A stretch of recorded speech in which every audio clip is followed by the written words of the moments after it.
క్రీస్తు సందేశమును దివివాణి టీవీ ఛానల్లో వీక్షిస్తున్న ప్రేక్షకులకు దైవ బిడ్డలకు స్వాగతం సుస్వాగతం.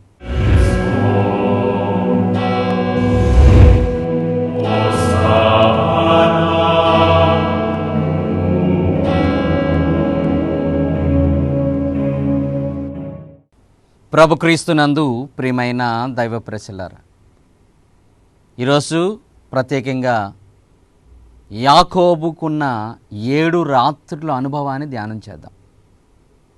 మన అనుదిన జీవితంలో మనందరికీ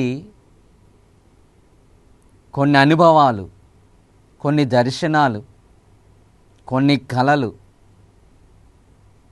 రాత్రి వేళ పడుకున్న సమయంలో పొందుతూ ఉంటాం. కొన్ని సందర్భాల్లో మనం భయంతో పడుకుంటాం, బాధతో పడుకుంటాం, ఇబ్బందితో పడుకుంటాం, శోధనలో పడి పడుకుంటాం, మనస్పర్ధలతో సతమతమై పడుకుంటాం.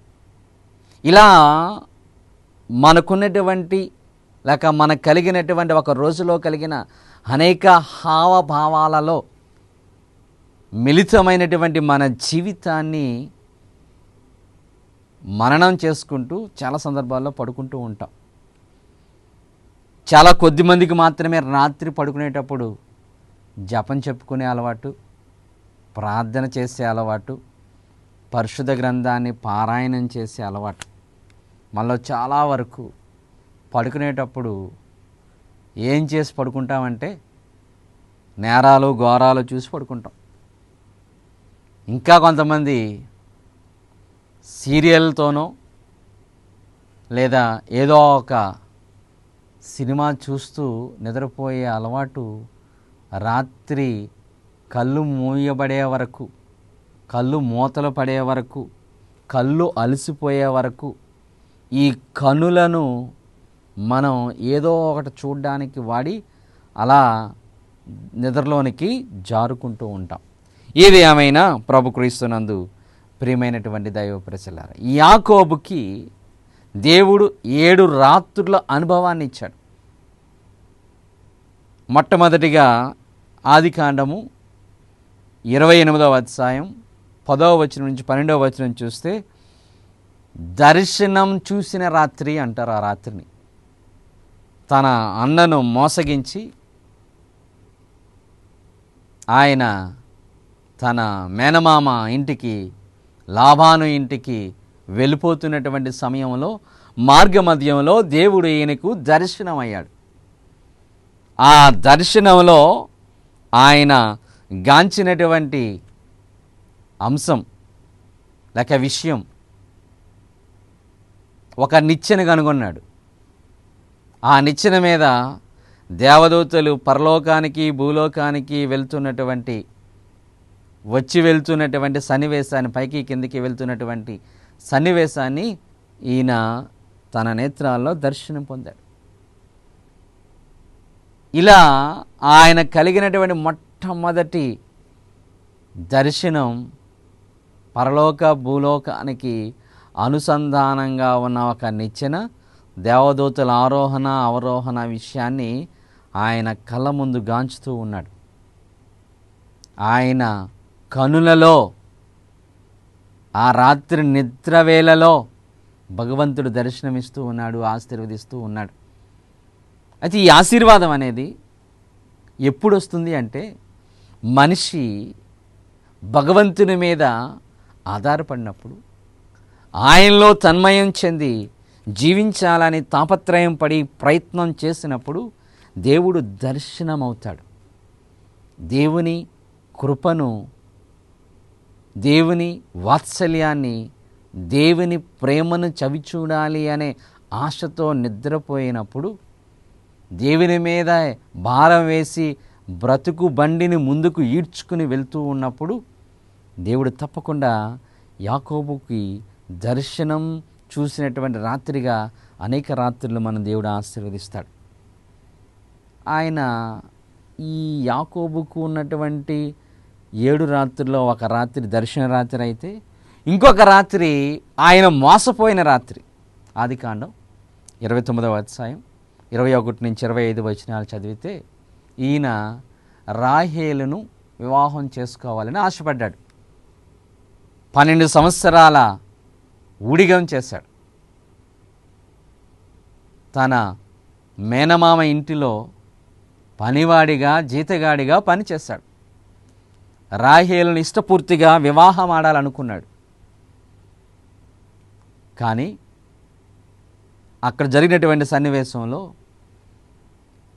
పెద్ద పాపకు వివాహం కాకుండా చిన్న బిడ్డకు వివాహం చేయడం తగదు అని చెప్పి లాబాను రాహేలుకు బదులుగా లేయాను యాకోబు పడక గదిలోనికి ఆ రాత్రి పంపించాడు.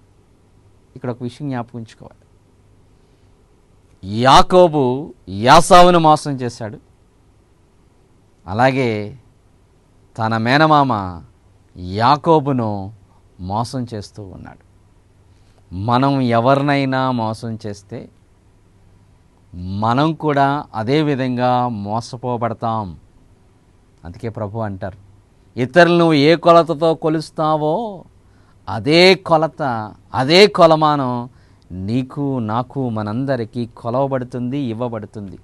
ఇతరులను ఏ విధంగా మనం తేరిపారా చూస్తామో, ఇతరులను ఏ విధంగా మనం గమనిస్తూ వాళ్ళ గురించి మాట్లాడుతూ ఉంటామో, అలాగే మన గురించి కూడా ఇతరులు మాట్లాడుతారు అనే విషయాన్ని మనం ఇక్కడ గుర్తించి గమనించి ముందుకు అడుగులు వేయాలి. ఆ రోజు అన్నను మోసం చేశాడు యాకోబు. ఈరోజు తన మేనమామ తనను మోసం చేస్తూ ఉన్నాడు. తాను ఇష్టపడి వివాహం చేసుకోవాలనుకున్న రాహేలుకు బదులుగా లేయాను పంపించి మోసపోయాడు. అందుకనే ఈ రాత్రి ఆ రాత్రి మోసపోయిన రాత్రి. ఇలా మోసపోయిన తర్వాత మదన పడ్డాడు, ఇబ్బంది పడ్డాడు, కష్టపడ్డాడు, సమస్య అనిపించింది, మనస్సు నొచ్చుకుంది. చేసేది లేక ఇంకొక రాత్రి తన మామతో సమాధాన పడిన రాత్రి అని చెప్పబడుతుంది. ఆదికాండం 31వ అధ్యాయం 54 నుంచి 55 వచనాలు చూస్తే మరలా ఆయనతో సమాధాన పడుతున్నాడు. ఓకే, ఎనివే అయిపోయింది, ఎలాగా మరి నాకు ఎలాగైనా రాహేలుని ఇవ్వాలి అని అడిగినప్పుడు, అయితే ఇంకొక కొన్ని సంవత్సరాల పాటు నా దగ్గర 12 సంవత్సరాల పాటు ఊడిగం చేయమనగానే మరలా అక్కడ ఆయన పనిచేస్తూ అక్కడే గడుపుతూ ఉన్నాడు. ప్రభునందు ప్రియమైనటువంటి దైవ ప్రజలారా, దైవభక్తులారా, మనం రాత్రిపూట మనకు యాకోబుకైతే 7 రాత్రుల అనుభవం ఉంది. మనం ఇంతవరకు 3 రాత్రులు చూసాం. ఒక రాత్రి ఆయన దేవుని దర్శనాన్ని పొందిన రాత్రి, 2వ రాత్రి ఆయన మోసపోయిన రాత్రి, 3వ రాత్రి ఆయన మేనమామతో మోసపోయిన దానికి సమాధానం పడిన రాత్రి. ఇక 4వ రాత్రి మనం చూస్తే ఏసావు యాకోబుని చంపేస్తాడేమో అని భయపడి తొందరపడిన రాత్రి అని చెప్పబడుతుంది. ఆదికాండం 32వ అధ్యాయం 7 నుంచి 13 వచనాలు చదివితే అందులో మనకి యాసావును చూసి భయపడతాడు ఒక రాత్రి. ఎందుకంటే మోసం చేశాడు. అన్నకు రావాల్సినటువంటి జ్యేష్ఠ అధికార ఆశీర్వాదాన్ని తన తండ్రి దగ్గర నుంచి మోసం చేసి, తన అన్నను మోసం చేసి, తన తండ్రిని మోసం చేసి ఆశీర్వాదాన్ని తాను పొందేశాడు. ఆ పొందిన తర్వాత ఆయన మదన పడుతూ ఉన్నాడు. నా అన్న నన్ను చంపేస్తాడేమో, నా అన్న నన్ను ఇబ్బంది పెడతాడేమో, నా అన్న నన్ను అంతు చూస్తాడేమో అని ఆ రాత్రంతా మదన పడుతూ ఉన్నాడు యాకోబు. మదనపడి ఆ రాత్రంతా గడిపి ఆ తర్వాత దేవుని కృప వలన తన అన్నను కలుస్తూ ఉన్నాడు. అందుకనే ఆ రాత్రిని ఆయన తొందరపడిన రాత్రి, భయపడిన రాత్రి అని 4వ రాత్రి గురించి చెప్పబడుతూ ఉంది. మనకు కూడా మన అనుదిన జీవితంలో మనం మంచిగా,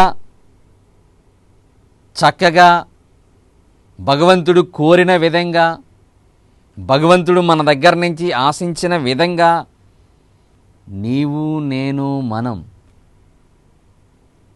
ఉండే ప్రయత్నం చేస్తే దేవుడు దర్శనమవుతాడు. మనం మోసం చేస్తే, ఇతరులను ఇబ్బంది పెడితే, ఇతరులను నొప్పిస్తే, ఇతరులను శోధనల్లో ఉండేలా ప్రేరేపిస్తే మనం కూడా అదే రకమైనటువంటి తీర్పును తీర్చబడతాం అనేది నిజం ప్రియులారా. అందుకే యాకోబుకు కలిగినటువంటి ఈ రాత్రి అనుభవాన్ని, ఆయన నిద్రపోతున్నప్పుడు పడుకోవలసినటువంటి సమయంలో పొందినటువంటి అనుభవాలను మనం గమనిస్తే ఆయనకు దేవుడు తోడ్పాటిస్తున్నాడు, ఔదార్యాన్ని ఇస్తున్నాడు, ధైర్యాన్ని ఇస్తున్నాడు. యాకోబు తన విశ్వాసాన్ని కూడా అందులో మిళితం చేసి ఇంకా ఎక్కువగా దేవునిలో బ్రతకాలనే ఆశపడుతూ ఉన్నాడు. ఈ విధంగా యాకోబు యాసావు చంపేస్తాడేమో అని భయపడి, తొందరపడి, ఆ ఇబ్బంది పడుతున్నటువంటి, అధైర్యపడుతున్నటువంటి సమయంలో తన దగ్గర ఉన్నటువంటి వారందరినీ ముందుగా పంపించేసి ఆ నది ఒడ్డిన ఒక్కడే మిగిలిపోయిన రాత్రి, అందుకనే ఒక్కడే మిగిలిన రాత్రి అని ఆదికాండం 32వ అధ్యాయం 21 నుంచి 24 వచనాలు మనం చదివితే అక్కడ ఒక విషయం చెప్పబడుతూ ఉంది. ఆయన ఒక్కడే మిగిలిపోయాడు, ఇంకెవ్వరు లేరు, ఇంకా అక్కడ ఇంకెవరు ఉండే అవకాశం లేదు. ఇంకా ఆ రాత్రి అంతా అక్కడ దేవునితో గడిపే ప్రయత్నం చేస్తున్నాడు, దేవునితో మాట్లాడే ప్రయత్నం చేస్తున్నాడు, దేవుని కృపను పొందాలని ఆశపడుతున్నాడు. ఇక నా అన్నను నేను మోసం చేశాను, నా తర్వాత నన్ను ఇక్కడ నా మేనమా మోసం చేశాడు, ఈ మోసానికి ప్రతిఫలంగా నేను ఎంతగానో హృదయంలో, మనసులో, దేహంలో నరక యాతన అనుభవిస్తున్నానని భగవంతుని మొరపెట్టినటువంటి సందర్భం మనకి 5వ రాత్రి, ఒక్కడే మిగిలిపోయిన రాత్రి. ప్రభు క్రీస్తునందు ప్రియమైనటువంటి దైవ ప్రేక్షకులారా, దైవ బిడ్డలారా, దైవ స్నేహితులారా, ఈ విషయాలు మనం ధ్యానం చేస్తున్నటువంటి ఈ తరుణంలో మరలా ఇంకా యాకోబు పెనుగులాడిన రాత్రి, యాకోబు జయము ఆశీర్వాదం పొందిన రాత్రి గురించి ధ్యానం చేసే ముందు చిన్న విరామం తీసుకుని మరలా దేవుని యొక్క సందేశాన్ని ఆలకించే ప్రయత్నం చేద్దాం.